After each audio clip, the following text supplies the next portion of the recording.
It was an autumn afternoon in Texas, the kind that made Dan Colton want to sit on the porch with a cold beer, watching the sun dip behind the horizon. But instead of a quiet evening, his mind was full of memories, some comforting, others haunting.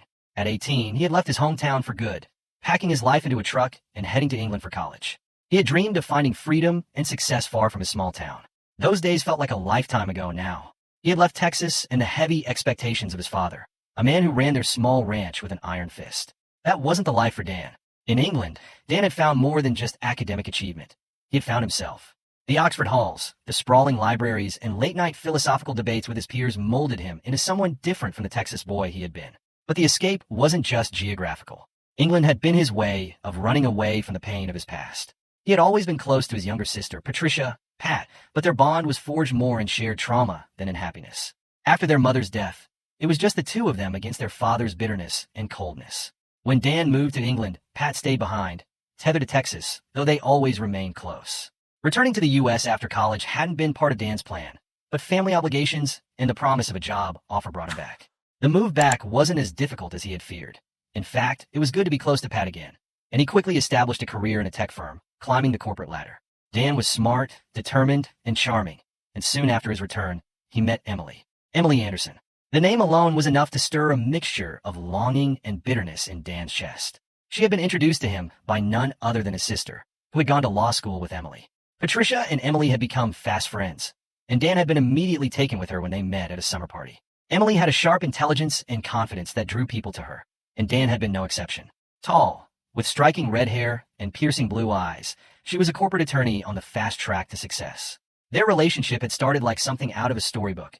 Dinners at upscale restaurants, weekends away, and endless conversations that made Dan feel like he had finally met someone who understood him. The first few years of their marriage were good, even idyllic at times. Dan's career in tech was going well, and though Emily's job at a prestigious law firm often consumed her, they made it work.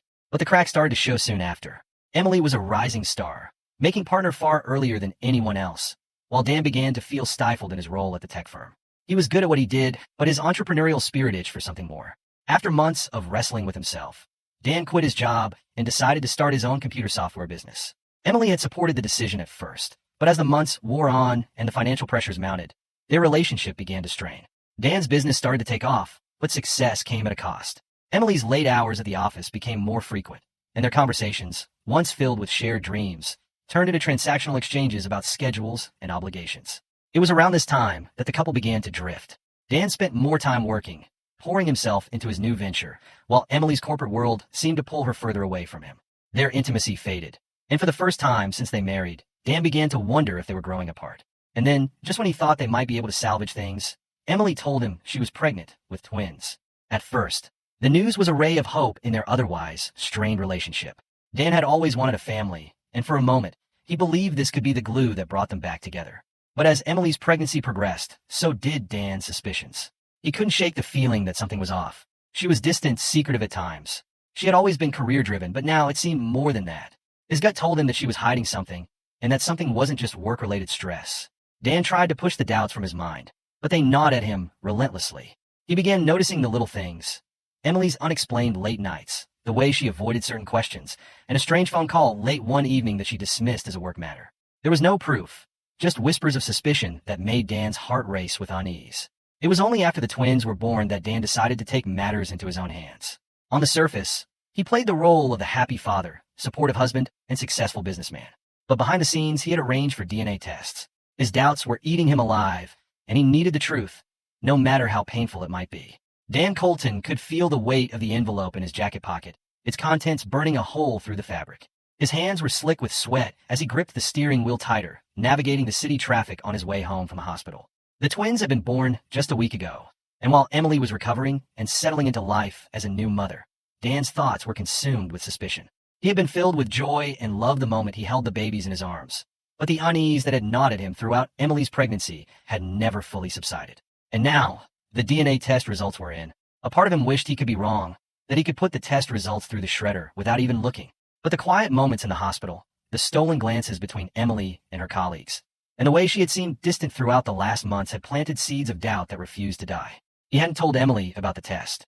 How could he? What kind of man asks for a paternity test the day his children are born? But the suspicion had become too much to ignore. He needed answers, even if the truth shattered the fragile world they had built. Dan parked outside their townhouse, still gripped by the gravity of what was in the envelope. He sat in the car, the engine still running, staring blankly ahead as pedestrians passed by, oblivious to the storm that was raging inside him. Finally, with a deep breath, he ripped open the envelope and pulled out the neatly folded sheets of paper. His hands trembled as he scanned the page, his eyes darting to the result, and there it was, in cold, clinical language, a 0% probability that he was the biological father of the twins. The breath rushed out of him, and for a moment, the world seemed to tilt on its axis. Dan felt like he had been punched in the gut, the air forced from his lungs, leaving him gasping in the car. The twins, his beautiful, innocent children, weren't his. He felt numb, his body running on autopilot as he tried to process the shock. He had spent months preparing for their arrival, putting together cribs, painting their nursery, imagining what their lives would be like as a family. And now, all of that had been ripped away from him in an instant. His mind raced. Who was the father? His stomach churned as he considered the possibilities. Emily had been spending more and more time with Jimmy Prescott, one of her colleagues at the law firm. Jimmy had always been around, a little too much, Dan now realized. He had come over for dinner a few times, had been overly friendly with both of them, and was always available whenever Emily needed help with something.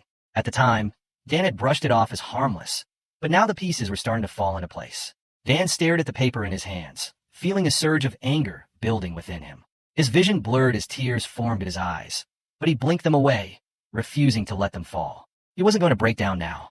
He needed to stay calm, to think clearly. Emily's betrayal was more than just infidelity. It was a complete and utter deception. She had let him believe he was going to be a father, had allowed him to go through the emotional highs and lows of pregnancy, and now the truth lay before him, destroying everything. His heart raced as the anger in him grew, fed by the lies and secrets that had been kept from him. It took Dan nearly an hour to gather himself before he could go inside. When he finally did, Emily was in the living room, the twins sleeping peacefully in their bassinets nearby. She looked up from her spot on the couch as he entered, her face soft with the glow of new motherhood. "Hey, you're back," she said with a smile, though there was a faint trace of exhaustion in her voice. "How was your day?" Dan's jaw clenched. His day? He felt like screaming, like throwing the DNA results in her face and demanding answers, but he forced himself to remain calm. "Fine," he muttered, his voice tight as he hung up his jacket and walked toward the kitchen, his heart pounding in his chest. He couldn't confront her. Not yet. He needed to know more. He needed proof. Something concrete that would expose the full extent of her lies. If it was Jimmy Prescott, he had to be sure. Confronting her now, without all the facts, would only lead to more deception. Emily was a corporate attorney. She knew how to handle pressure, how to twist the truth and manipulate situations. Dan couldn't afford to go into this blindly. Days passed, and the tension between them grew, though Emily seemed unaware of the storm that was brewing inside her husband. Dan played the part of the doting father, changing diapers, rocking the babies to sleep, but all the while, his mind was elsewhere, plotting his next move. He contacted a private investigator, a former colleague of his friend Nick who was in the MMA world. Nick had always been a reliable ally, and now, Dan needed someone who could get him the information he needed without raising any alarms. The investigator worked quickly, and within days, Dan had the evidence he needed. Phone records, suspicious texts, and pictures of Emily with Jimmy Prescott confirmed what he had feared. Emily had been having an affair with Jimmy for nearly a year, right around the time she had gotten pregnant. The revelation hit Dan like a freight train. There was no more room for doubt. His wife, the woman he had loved, the mother of the children he had believed were his, had betrayed him in the worst possible way. And now, armed with the truth, Dan knew there was no turning back. He had to confront her, and whatever came next, he would be ready. Dan had always imagined betrayal would come like a slap. Quick, stinging, over in an instant. But Emily's betrayal was more like a slow burn, seeping into every aspect of his life until it consumed him completely. After learning the twins weren't his, he had tried to keep up appearances, pretending everything was fine. But the weight of the lie crushed him, especially now that he had undeniable proof of her affair with Jimmy Prescott. Dan sat in the dim light of his living room, nursing a whiskey and staring blankly at the divorce papers he had drafted but hadn't yet presented to Emily. His hands shook as he thought about what he had to do next. There would be no coming back from this confrontation. Emily wasn't the kind of woman to let go easily, and Jimmy was an arrogant, self-entitled prick who would only escalate things if he felt cornered. For days, Dan avoided the conversation. He couldn't face her. Every time he looked at the twins, a surge of love, mixed with gut-wrenching pain, twisted inside him. They weren't his children, but he had bonded with them. How could he just walk away? But then he would think of Emily, how she had looked him in the eyes every day for nearly a year and lied. She had let him fall in love with the idea of fatherhood, only to rip it all away. Finally, the night came when Dan couldn't bear it anymore. He waited until the twins were asleep, the house quiet. Emily was in the kitchen, washing bottles, oblivious to the storm about to hit her. "Emily, we need to talk," Dan said, his voice steady, though his insides churned. She glanced over her shoulder, a frown creasing her brow. "Can it wait? I'm just finishing up here." "No," Dan's voice was hard. "It can't wait." Emily wiped her hands on a dish towel and turned to face him, confusion and annoyance mingling on her face. "What's going on?" For a moment, Dan just stared at her. The woman standing before him was a stranger. How had he never seen it before? The deceit, the manipulation. How had he missed the signs? "I know about you and Jimmy," he said, his voice low, controlled. Emily's face went pale. She opened her mouth, then closed it, the shock evident in her wide eyes. For a moment, Dan thought she might deny it, try to lie her way out, but he could see the wheels turning in her mind. She knew it was over. What are you talking about?" she asked, her voice trembling slightly, but Dan could see the panic rising. "Don't insult me by pretending you don't know," Dan said, his voice icy. "I know everything. I know about the affair. I know the twins aren't mine." His words hung in the air like a guillotine about to fall. Emily's face crumpled, and she let out a breath like she had been punched in the gut. "Dan, How long?" He cut her off, his tone sharp. "How long have you been lying to me?" Emily looked down at her feet, tears welling in her eyes. "A year," she whispered, barely audible. "It's been a year." Dan felt his chest tighten, but he refused to let her see how deeply she had wounded him. "A year," he repeated, more to himself than to her. He had known, of course. The evidence was there. But hearing it from her lips made it real in a way he hadn't expected. "Why?" he asked, his voice cracking slightly despite his best efforts to stay composed. "Why would you do this to me? Why would you let me believe those babies were mine?" Emily wiped a tear from her cheek, her hands trembling. "I didn't know how to stop," she whispered. "It started as, I don't even know what. It was a mistake, Dan. But when I found out I was pregnant, I couldn't tell you the truth. I didn't want to hurt you." Dan laughed bitterly, the sound harsh and cold. "You didn't want to hurt me? You think this lie didn't hurt? You took away everything. Emily, my trust, my family, my future." Before Emily could respond, the doorbell rang. Dan frowned, glancing at the clock. It was late, too late for visitors. "I'll get it," Emily said quickly, eager for the distraction. But before she could take a step, the door burst open, and 3 men stormed into the house. Dan's heart skipped a beat as he recognized them immediately, Jimmy Prescott's goons. Dan barely had time to react before one of the men lunged at him, slamming him against the wall with brute force. The whiskey glass shattered on the floor as Dan struggled to free himself, but the men were too strong. Fists rained down on him, and Dan felt a sharp pain as one of them struck him in the ribs. His vision blurred, his breath knocked from his lungs, and all he could hear was Emily screaming in the background. "Stop! Stop it!" Emily's voice was frantic, but she made no move to intervene. One of the men, tall with a thick neck and bulging muscles, grabbed Dan by the collar and threw him to the ground. "Stay down, Colton," he growled. "You don't want this to get worse." Dan tried to fight back, but his body was too weak. Blood trickled from his nose, and his head swam with pain. He caught sight of Emily, her hands covering her mouth, her eyes wide with terror, but she didn't move. She didn't help. The attack felt like it lasted forever, but it was over in minutes. The men left as quickly as they had come, leaving Dan broken and bleeding on the floor. He could barely move, his body screaming in pain. Every breath felt like knives cutting through his chest. Emily knelt beside him, her hands trembling as she reached out. "Dan, I'm so sorry. I didn't know. I didn't think. Get out." Dan spat, his voice hoarse, full of venom. He pushed her hand away, glaring at her through swollen eyes. "Get out of my sight." Tears streamed down Emily's face, but she didn't argue. She stood, grabbing her purse, and fled the house, leaving Dan alone in the wreckage of what used to be their life. Dan's world had collapsed. He spent days in the hospital, his body bruised and battered, his mind reeling from the betrayal. Nick and Cam, his old friends from his MMA days, were the first to visit.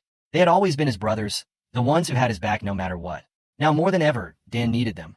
Nick sat beside his hospital bed, his large frame nearly dwarfing the chair. "You'll be back on your feet in no time," he said, trying to sound optimistic, though Dan could hear the concern in his voice. Cam, always the quieter one, stood near the window, arms crossed. "This isn't over," he said darkly. "You know that, right?" Dan nodded slowly. "I know." They both knew what was coming next. Dan wasn't the kind of man to let things slide. Emily had taken everything from him, and now Jimmy had sent his thugs to finish the job. But they had underestimated Dan. He was down, but he wasn't out. As the days passed, Dan's resolve hardened. He lay in the hospital bed, staring at the ceiling, formulating his next move. They thought they had broken him, but they were wrong. He was going to fight back with everything he had. He wasn't just going to survive this. He was going to come out stronger, and he was going to make sure everyone who had betrayed him paid the price. The sound of footsteps echoed in the polished halls of the law firm as Dan entered the building, his mind a whirl of emotions, anger, determination, and, most of all, a fierce desire for justice. He was done playing the victim. The physical pain from the attack had mostly subsided, though he still carried the scars. But the emotional wounds, the ones inflicted by Emily's lies, were far from healed. Sitting in his lawyer Brian Spencer's office, Dan felt a calm wash over him. This wasn't just about getting even anymore. It was about reclaiming his life. Brian, sharp and methodical, was reviewing the stack of documents Dan had brought with him. Private investigator reports, DNA test results, and financial records lay on the desk, all of it carefully compiled to build the strongest possible case. "You've been through hell, Dan," Brian said, his voice steady but empathetic. "But this is good. Really good. We got everything we need." Dan nodded, his jaw clenched. "I want to destroy them," he said quietly, his eyes hardening. "Emily, Jimmy, anyone who helped them cover this up. I want them to feel what I felt." Brian leaned back in his chair, fingers steepled as he considered the situation. "We can go after them, but it won't be quick. You need to be ready for a fight." Dan smiled, a bitter edge to his expression. "I've been ready for a long time." The next few weeks passed in a blur of legal maneuvers. Dan, though still physically recovering, threw himself into the fight. He had given Brian the green light to go nuclear, and his lawyer had not disappointed. Emily had tried to settle quietly at first, offering Dan a modest financial arrangement, full custody of the twins, and an amicable divorce. She even promised to keep Jimmy out of the negotiations, but Dan wasn't interested. Instead, Brian presented the DNA results in court, shattering the illusion of the perfect family Emily had worked so hard to maintain. When the judge read the report, Emily's face turned ghostly pale. The twins were not Dan's. They had never been his. The courtroom was silent, save for the quiet shuffling of papers, as Emily's deception came crashing down in front of everyone. Dan felt a surge of both pain and vindication as he watched Emily struggle to contain her shock. It wasn't just the betrayal of the affair, but the lies that had been piled on top of it. Lies about the children, about their marriage, about everything. She had pretended to be a loving wife while building her own world with Jimmy Prescott in the shadows. Now, it was all out in the open, and there was no hiding from the truth. But Dan wasn't finished. The DNA test results were just the beginning. Despite the chaos in his personal life, Dan's professional life was thriving. His software business, which he had built from the ground up, had taken off in ways he hadn't anticipated. Even while he was dealing with the legal battles, his company had landed major contracts with both the gaming industry and the military, putting him on the path to becoming a multimillionaire. Sitting in his sleek, New Manhattan office, Dan reviewed the latest figures. His team had secured a lucrative deal with a leading gaming company, which was developing a next-generation virtual reality platform. But it was the military contract that had catapulted them to another level. His company's software, designed for secure communication and data encryption, had caught the attention of defense contractors looking to bolster their cybersecurity infrastructure. The money was pouring in, but Dan found little satisfaction in it. He had more wealth than he ever dreamed of, but what was it worth? He had lost a family, a future he had once cherished. Still, the success brought a measure of comfort. It was a reminder that, despite everything, he hadn't been broken. If anything, the betrayal had sharpened his focus, driven him to push harder, to prove to himself that he could rise above it all. And yet, as he signed off on another multi-million-dollar deal, Dan couldn't help but think about the real battle still ahead of him. The day of the divorce settlement finally arrived. The air was thick with tension as Dan sat across the table from Emily and Jimmy. Jimmy hadn't been there for the previous negotiations, but now, he was sitting next to Emily, his smug grin making Dan's blood boil. Jimmy had always been a snake, slithering into Dan's life without him noticing, and now he was sitting there, acting like he had won. But Dan had the upper hand, and he knew it. Emily's lawyer began with an offer that was almost insulting. A generous alimony payment for Emily, a large portion of Dan's business profits, and of course, child support for the twins. Dan nearly laughed at the absurdity of it all. They were asking him to support children that weren't even his. It was clear Jimmy had pushed for this, confident that Dan would cave under the pressure. But they had underestimated him. "Let me stop you right there," Brian interjected, his voice cutting through the lawyer's speech. "We're not here to play games. Dan's already made his position clear, and frankly, you're wasting everyone's time with this nonsense." Emily's lawyer tried to argue, but Brian wasn't having it. He pulled out the private investigator's report, the financial discrepancies, and the damning evidence of Emily's affair with Jimmy, laying it all out for the court to see. He had documented everything. Emily's secret accounts, the gifts she had bought for Jimmy, even the vacations they had taken together while Dan had been working late nights, building his business. Dan watched as Jimmy's face turned red, his cocky smile fading as the weight of the evidence sunk in. Emily sat silently, her hands clasped tightly in her lap, eyes downcast. She had nothing left to say. They both knew they had lost. In the end, the court sided with Dan. Emily was granted no alimony, and Jimmy, who had been caught up in the scandal, was forced to pay a hefty financial penalty for his involvement in defrauding Dan. The twins, Jimmy's children, would be his responsibility now, not Dan's. When it was all over, Dan stood outside the courthouse, watching as Emily and Jimmy left together. There was no satisfaction in watching their lives crumble, but there was closure. For the first time in months, Dan felt a strange sense of peace. He had fought, and he had won, but the victory felt hollow. Emily was gone, and so were the dreams he had once had of a family. But there was one silver lining: Amy. Amy, Emily's younger sister, had always been there on the periphery of his life, a kind and supportive presence. When things between him and Emily had fallen apart, Amy had reached out, offering a shoulder to lean on. Over time, their friendship had grown into something more. Amy had always been different from her sister. Where Emily had been ambitious and cunning, Amy was warm and genuine. She had been there for Dan during the worst of it, never judging, never pushing, just being there, quietly supporting him as he picked up the pieces of his life. And now, as Dan stood outside the courthouse, watching the remnants of his old life disappear, he felt a sense of hope. Amy was waiting for him at home, and for the first time in what felt like forever, Dan was ready to move forward. Dan leaned back in his chair, a sense of quiet satisfaction washing over him as he gazed out the window of his Manhattan office. The skyline was painted in hues of orange and purple as the sun set over the city, but the beauty of it barely registered in his mind. He had come a long way from the devastation of a few years ago.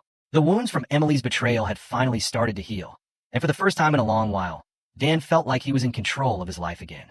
His phone buzzed on the desk, a gentle reminder of the dinner plans he had made with Amy. A smile tugged at the corners of his mouth as he thought of her. Amy had been his saving grace, pulling him back from the edge when everything seemed lost.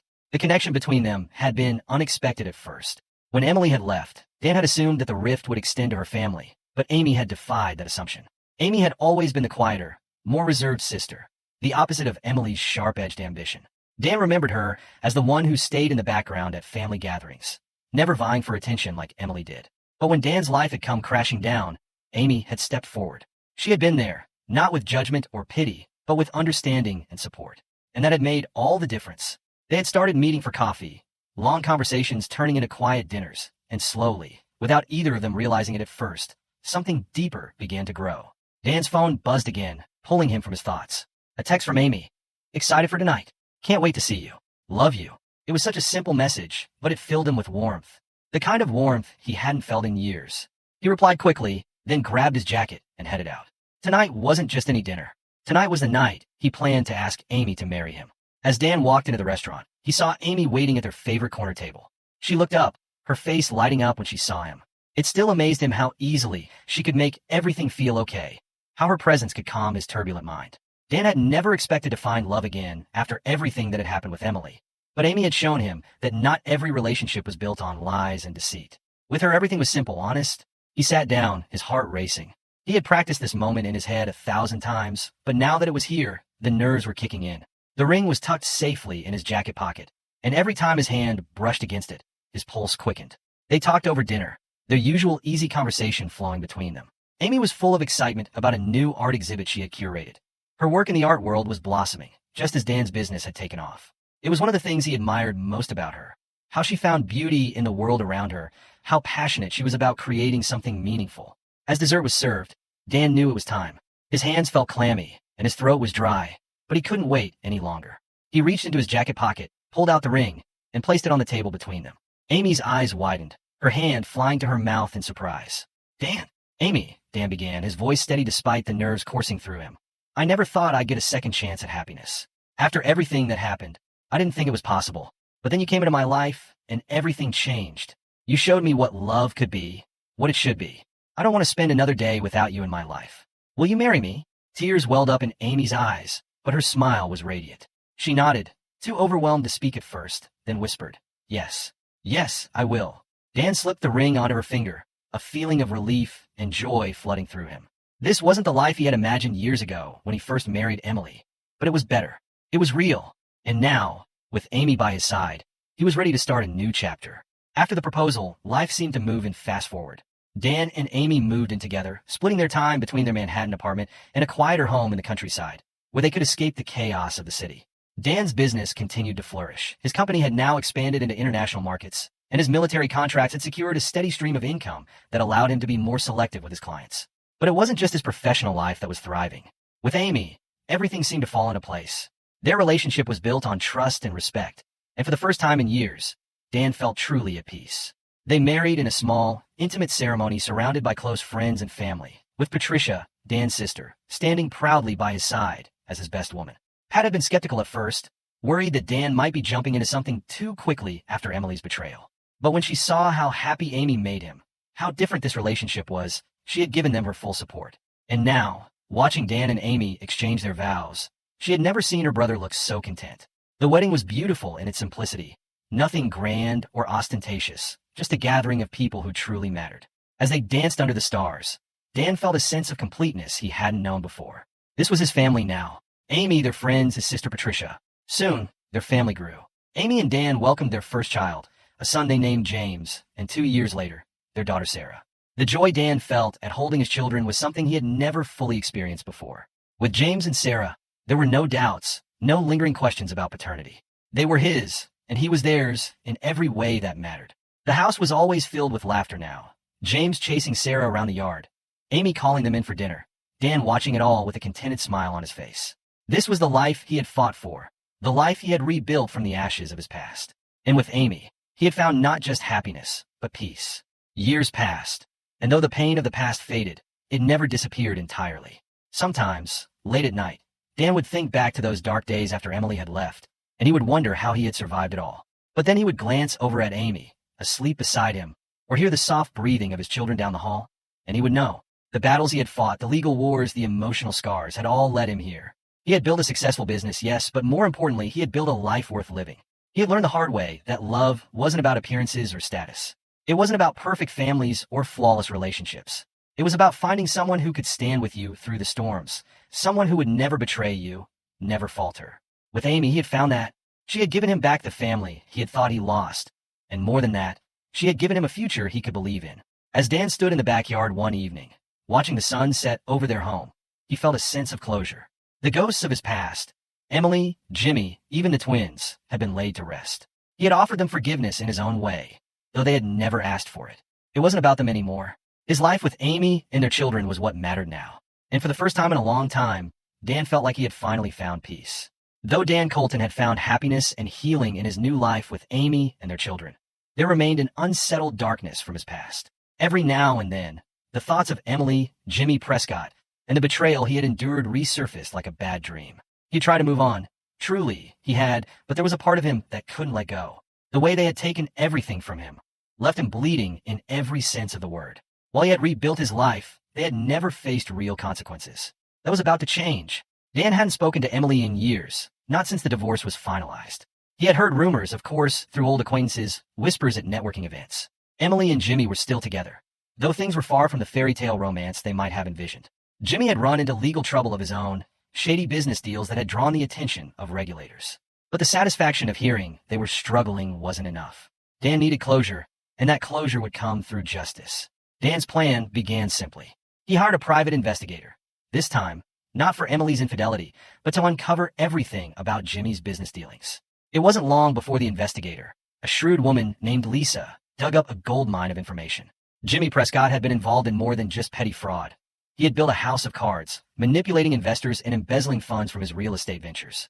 His connections ran deep, with several prominent figures helping him cover his tracks. But the cracks were showing, and Dan intended to exploit them. Every piece of evidence Lisa uncovered was another weapon in Dan's arsenal. Bank statements, offshore accounts, emails between Jimmy and his cronies. Lisa had it all. And with each new revelation, Dan's anger hardened into cold determination. He wasn't just going to ruin Jimmy. He was going to make sure he and Emily were publicly humiliated, stripped of everything they had once lorded over him. The next step was legal. Dan met with Brian Spencer, his trusted lawyer, who had helped him through the divorce. Brian had been skeptical at first.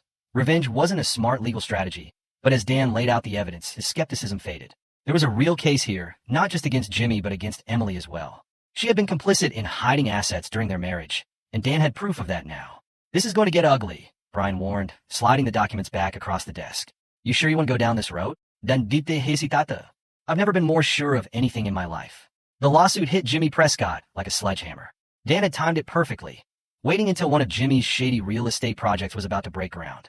The investors were already skittish, and when the news of the lawsuit went public, complete with accusations of embezzlement, fraud, and breach of contract, they pulled out almost immediately. Within weeks, Jimmy's empire began to crumble. The media got wind of the story, and suddenly, Jimmy Prescott's name was plastered across headlines for all the wrong reasons. But it wasn't just Jimmy who felt the heat. Emily, too, was dragged into the mess. Dan had made sure of that. The documents showing how she had helped Jimmy hide money during their affair were presented in court, and her career as a corporate attorney took a devastating blow. The law firm she had once proudly represented quietly forced her out, eager to distance themselves from the scandal. Emily had tried to hold on to her dignity during the divorce, but now it was all slipping away. Dan watched it unfold from a distance, feeling no guilt. They had chosen this path, and now they were paying the price. Every headline, every news segment discussing Jimmy's downfall, was a reminder that karma had finally caught up with them. The legal battle dragged on for months, with Jimmy's lawyers scrambling to settle. Dan refused their offers at first, savoring the thought of dragging them through a public trial. But in the end, he agreed to a settlement that left Jimmy financially crippled and legally cornered. It was enough to ruin him without the need for more courtroom drama. For Emily, the damage had been done. Her reputation in the legal world was in tatters, and any hopes of rising back to her former stature were dashed. She had lost everything she had schemed for: her career, her financial stability, and most of all, her pride. But Dan wasn't finished. There was one final piece to the puzzle, a piece that would ensure Jimmy Prescott wouldn't just fade into obscurity. Dan had connections now, powerful ones, thanks to his success in the tech and military industries. He made a few discreet calls, ensuring that Jimmy's time in prison, because there was no doubt that's where he was headed, would be as miserable as possible. Jimmy's trial for embezzlement ended with a guilty verdict. He was sentenced to several years in a federal prison, and Dan made sure that during his stay, Jimmy would have no favors, no easy life. The whispers about Jimmy's involvement in other criminal activities, things the courts hadn't even touched, reached the right ears. By the time Jimmy walked into his cell, he was a marked man. Dan had learned long ago that true revenge wasn't about a single act. It was about making sure your enemies knew, every day, that they had lost. And Jimmy Prescott? He was losing, in every possible way. As Jimmy's world collapsed, Emily's followed. She had no job, no money, and no future. The high-powered career she had built over years of hard work had been obliterated by the scandal. And with Jimmy in prison, she was alone. In a moment of desperation, Emily reached out to Dan. The message came late one evening, a long, rambling email full of regret and apologies. She spoke of how lost she had been, how she had never meant to hurt him, and how she was now paying for her mistakes. She begged him for help, for some form of forgiveness, or at least compassion. Dan read the email carefully, feeling nothing as he scrolled through her words. The woman who had once torn his life apart was now broken, her arrogance replaced by desperation. Part of him wanted to delete the message and move on, but another part of him, the part that had once loved her, paused. Amy had taught him about forgiveness, not for Emily's sake, but for his own. And so, with a heavy heart, Dan crafted a short reply. I hope you find the peace you're looking for, Emily. But I can't help you. Not anymore. It was closure. And with that, Dan finally let go of the last lingering threads of his past. With Jimmy behind bars and Emily out of his life for good, Dan felt a sense of finality. The justice he had sought had been delivered. But the most important thing was what lay ahead. His future with Amy, their children, and the life they had built together. Amy had known about the legal battle, of course. She had supported him throughout, though she had worried at times that the need for revenge would consume him. But now that it was over, Dan could see the relief in her eyes. They could finally move forward, without the shadows of the past haunting them. One evening, as they sat together on the porch of their country home, watching the kids play in the yard, Dan felt the weight of everything lift. It had taken years, but he had finally won. Not just against Emily and Jimmy, but against the darkness they had brought into his life. I'm proud of you, you know, Amy said softly, leaning her head against his shoulder. For what? Dan asked, his voice gentle. For letting go, she replied. For not letting them take any more from you. Dan smiled, wrapping his arm around her. I couldn't have done it without you. They sat in silence for a long time, the sun setting in the distance, their children's laughter filling the air. For the first time in years, Dan felt truly at peace. The battle was over, and he had won. Emily, broken after losing everything, reaches out to Dan for help. Reluctantly, Dan points her toward a fresh start, and she begins rebuilding her life by working at a legal aid clinic, eventually regaining her bar license. Meanwhile, Dan orchestrates Jimmy Prescott's miserable downfall in prison, ensuring he has nothing left.